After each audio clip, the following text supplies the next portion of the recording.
Law constitution के बिना थोड़ी चलेगा। उसको नहीं पढ़ाया जा रहा है, मनुस्मृति को पढ़ाया जा रहा है। आपने खिस्सा नहीं दे रखा हिंदू धर्म का? कौन से हमारे ग्रंथ में, कौन से हमारे ग्रंथ में ये लिखा है कि हनुमान पहले अंतरिक्ष यात्री थे? दोस्तों बहुत बहुत स्वागत करता हूं आप सभी का। पिछले दिनों मोदी जी के प्रिय सांसद अनुराग ठाकुर ने एक बयान देकर देश दुनिया को चौंका दिया था। विदेश में पढ़ाई करने वाले अनुराग ठाकुर जो अपने बच्चों को विदेश में पढ़ा रहे हैं, वो हमारे देश के बच्चों को बता रहे थे कि प्रथम अंतरिक्ष यात्री हनुमान जी थे। और यहीं नहीं रुके, उन्होंने कहा कि अब इसे सिलेबस में शामिल किया जाएगा। ये विवाद बवाल इस पर थमा भी नहीं था कि एक और बखेड़ा खड़ा हो गया है। खबर ये है कि मनुस्मृति को डीयू कोर्स में शामिल किया जाएगा। इसको लेकर बवाल मचा हुआ है। किस तरीके से लोग इसका विरोध कर रहे हैं आपको दिखाएंगे। साथ ही साथ आरएसएस के जो विचारक हैं वो किस तरीके से टेलीविज़न पर जलील होते हैं, किस तरीके से अपनी विचारधारा थोपने की कोशिश करते हैं और कैसे ये लोग बेनकाब हो रहे हैं, ये भी आपको दिखाऊंगा। तो आज की हमारी वीडियो दोस्तों बहुत ज़्यादा इम्पॉर्टेंट है। आप सभी से अपील है वीडियो आप लोग पूरा इत्मीनान से ध्यान से देखिएगा। सबसे पहले इस हेडलाइन पर आप नज़र दौड़ाइए। यहाँ क्या लिखा है, डीयू के कोर्स में शामिल की गई मनुस्मृति, छात्रों को बताया जाएगा जाति व्यवस्था का फ़ायदा। सोचिए दोस्तों, जाति व्यवस्था का फ़ायदा बताया जाएगा उस देश में जहाँ पर संविधान लागू है। वो देश जो संविधान से चल रहा है, उस देश में अब मनुस्मृति छात्रों को पढ़ाई जाएगी। जैसे ही ये खबर सामने आई, तुरंत इसका दोस्तों विरोध शुरू हो गया। तमाम छात्रों ने इसका विरोध शुरू कर दिया। तो इस खबर के आने के बाद कितना रोष है छात्रों में, जो लॉ पढ़ रहे हैं, जो कानून की पढ़ाई कर रहे हैं, वो छात्र इसका किस तरीके से विरोध कर रहे हैं। सबसे पहले आप दोस्तों ये वीडियो देखिए। मैं लॉ स्टूडेंट हूँ और हमारा करिकुलम पूरा सैफ्रनाइज कर दिया गया है। जूरिस्प्रूडेंस में हमारे करिकुलम में मनुस्मृति डाल दिया है। कौटिल्य, अर्थशास्त्र, पुरुषार्थ, ऐसे ऐसे शब्द सिलेबस में हैं और उनको टीचर क्लासरूम में पढ़ा रहे हैं। मनुस्मृति को, वर्ण प्रथा को, सब कास्ट सिस्टम को डिफेंड करा जा रहा है। तो कॉन्स्टिट्यूशन जिसका बेसिस है लॉ कॉन्स्टिट्यूशन के बिना थोड़ी चलेगा। उसको नहीं पढ़ाया जा रहा है, मनुस्मृति को पढ़ाया जा रहा है, जो कि बहुत खतरनाक बात है। तो विपक्ष तो जो बोल रहे हैं वो सच्चाई है। आप आइए पढ़िए हमारे क्लासरूम्स में, पता चलेगा। मनुस्मृति से दिक्कत क्या है? मनुस्मृति एक रीज़न है। डॉक्टर भीमराव अंबेडकर ने एक वक्त पे मनुस्मृति जलाई थी। एक रीज़न है, हर साल मनुस्मृति दहन दिवस मनाया जाता है। रीज़न्स को खंगालेंगे तो पता चलेगा मनुस्मृति में औरतों की जो एक पोजीशन है वो जानवरों से भी नीचे रखी गई है। दोस्तों ऐसा पहली बार नहीं है कि डीयू के कोर्स में मनुस्मृति को शामिल करने की बात सामने आई है। इससे पहले 2 साल पहले भी ये खबर सामने आई थी, तब भी बवाल मचा था। फिर जो डीयू प्रशासन था वो बैकफुट पर आ गया था और एक बार फिर से अब दिल्ली विश्वविद्यालय ने इस पूरे मामले को लेकर यू टर्न ले लिया है। अब किसी भी कोर्स में मनुस्मृति नहीं पढ़ाई जाएगी। डीयू के वाइस चांसलर योगेश सिंह ने कहा है कि हमारा रुख बिल्कुल साफ है, मनुस्मृति को किसी भी कोर्स में नहीं पढ़ाया जाएगा। पिछले साल भी इसे लॉ के सिलेबस में शामिल करने का प्रस्ताव आया था, तब भी हमने इसे हटा दिया था। इस बार ये संस्कृत के सिलेबस में शामिल किया गया था। तो लगातार एक प्रयोग शुरू हो रहा है, लगातार बार बार एक प्रयोग हो रहा है कि चलो हम शामिल करते हैं, अगर विरोध होगा तो हटा देंगे, अगर कोई कुछ नहीं बोलेगा तो फिर इसे शामिल कर लिया जाएगा। तो ये प्रयोग है या फिर संयोग है दोस्तों, आप समझ सकते हैं।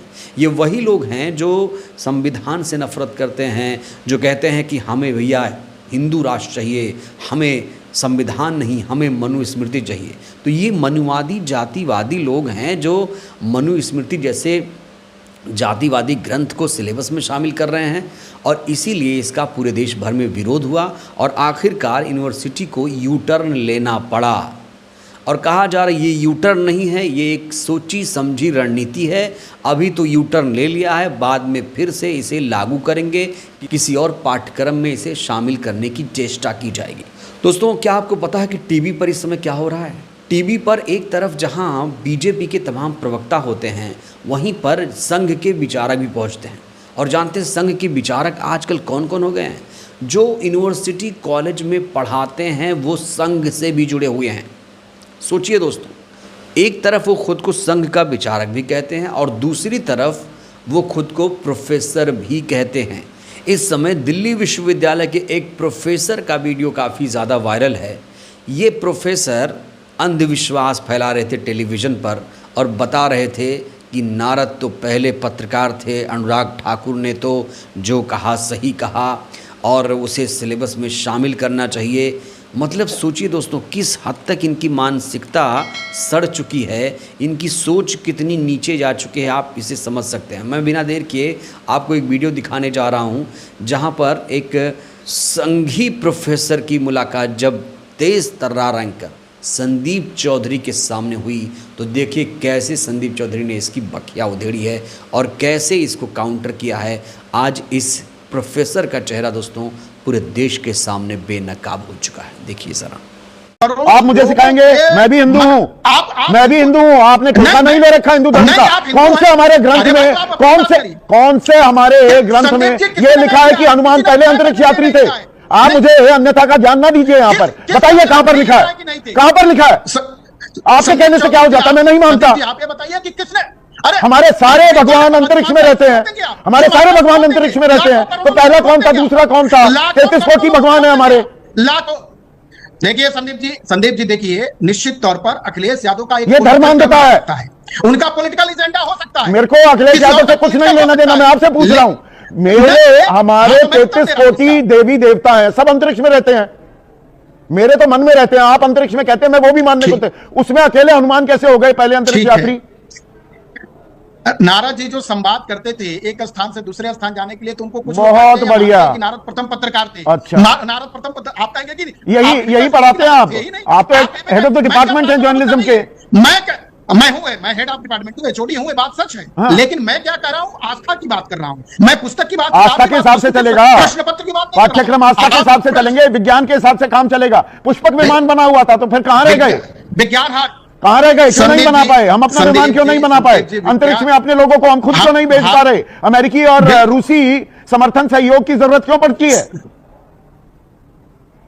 विकसित भारत अब कुशल नेतृत्व के हाथ में है। पिछले 60 वर्षों से जिस भारत को लूला लंगड़ा छोड़ा है, आज वो भारत जय जवान विमान हमारे पास था। रफाल हमें फ्रांस से क्यों लाने पड़ रहे हैं? और हम फ्रांस से क्यों लाने पड़ रहे हैं हमें रफाल? S-400 जो हमारा एयर डिफेंस सिस्टम है, बाहर से रूस से क्यों मंगाना पड़ रहा है? ड्रोन हमें इजराइल से क्यों लेने पड़ रहे हैं? देखिए संदीप जी, वही मैं बता रहा हूं उसी बात को। तो हमारे साथ तो दुनिया के बहुत सारे देश आजाद हुए थे, आज भी वो विकसित हो गए और हम आज विकसित क्यों नहीं हो पाए? तो वही तो सवाल है। हमारे नेतृत्व कम। अरे तो उसी का उत्तर लीजिए, वही तो बता रहा हूं। अच्छा, इसके लिए जवाहरलाल नेहरू ही जिम्मेदार हैं। वो जवाहर नवोदय विद्यालय में ही ये ज्ञान दे रहे थे अनुराग ठाकुर। तो वो जवाहर नवोदय विद्यालय था, वो जवाहरलाल नेहरू की वजह से ये भी गलत पढ़ा दिया। पहले अंतरिक्ष यात्री कौन है? नील आर्मस्ट्रांग पढ़ा रखा है बच्चों। दोस्तों ऐसे प्रोफेसर का चेहरा बेनकाब होना चाहिए और हमारा उद्देश्य यही है कि ऐसे लोगों को आप लोग पहचानिए जो ऊपर से तो प्रोफेसर दिख रहे हैं लेकिन अंदर से हैं जातिवादी, संघी, मनुवादी। तो ऐसे लोगों को आपको पहचानना है। इस बीच एक और संघी राकेश सिन्हा वायरल हो रहा है। राकेश सिन्हा का आपको मैं तर्क कुतर्क दिखाने जा रहा हूं। बेचारे आरएसएस वालों की इतनी बेइज्जती आज तक दोस्तों कभी नहीं हुई जितनी बेइज्जती संदीप चौधरी ने आरएसएस वालों की इस बार कर दी है। ये क्लिप भी बड़ा तेज़ी से वायरल है।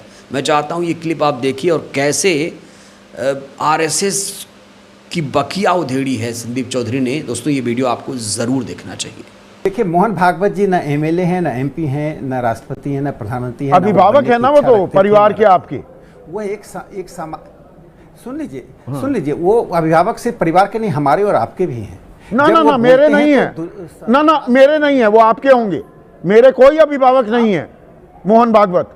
नहीं, देखिए सुन लीजिए, जब परिवार के प्रबोधन की बात करते हैं तो उसमें आपका भी परिवार आता है। ना मेरा परिवार नहीं आता ना। कभी आप जोड़ते रहिए, नहीं है भाई। वो राष्ट्र में मैं संघ परिवार का हिस्सा नहीं हूँ। मोहन भागवत मेरे अभिभावक नहीं है। ना माने, बड़ा नहीं मानता भाई। मोहन भागवत जी पिछले दोस्तों आप लोग तो आरएसएस के बारे में जानते होंगे। कहा जाता है कि 52 सालों तक आरएसएस ने तिरंगा नहीं फहराया और 1949 में इन लोगों ने संविधान का भी विरोध किया, कई बार संविधान का विरोध किया। आज भी लोग संविधान जलाने की कोशिश करते हैं, आज भी लोग संविधान से, बाबा साहेब से नफरत करते हैं। कौन लोग हैं वो? ये वही जातिवादी मनुवादी लोग हैं जो मनुस्मृति पढ़ाने की बात करते हैं और संविधान से नफरत करते हैं। तो फिर जो संविधान से नफरत करता है तो वो कैसे देशभक्त हो सकता है, ये बड़ा सवाल है। असली देशभक्त वही माना जाएगा जिसे संविधान से अथाह मोहब्बत प्यार प्रेम हो। जो किसी दूसरे धर्म ग्रंथ को पूज रहा है, मान रहा है, वो अपनी आस्था हो सकती है, अपने घर परिवार में कुछ भी वो करे, लेकिन अगर संविधान से किसी धर्म ग्रंथ की तुलना होगी तो ये देश के लोगों को बिल्कुल भी बर्दाश्त नहीं होगा। और ऐसे जो संघी दोस्तों निकल कर सामने आ रहे हैं उनको आपको पहचानना भी ज़रूरी है। देखा आपने किस तरीके से ये सिन्हा आरएसएस के विचारों को थोपने की कोशिश कर रहा था संदीप चौधरी पर। संदीप चौधरी ने क्या बढ़िया दोस्तों क्लास लगाई है। इस वीडियो में इतना ही। क्या मनुस्मृति जैसी ग्रंथ को पाठ्यक्रम में शामिल करना चाहिए? आप लोग इसके बारे में क्या सोचते हैं? और संदीप चौधरी जी ने जिस तरीके से संघियों की क्लास लगाई है, प्रतिक्रिया दीजिएगा। बहुत बहुत धन्यवाद।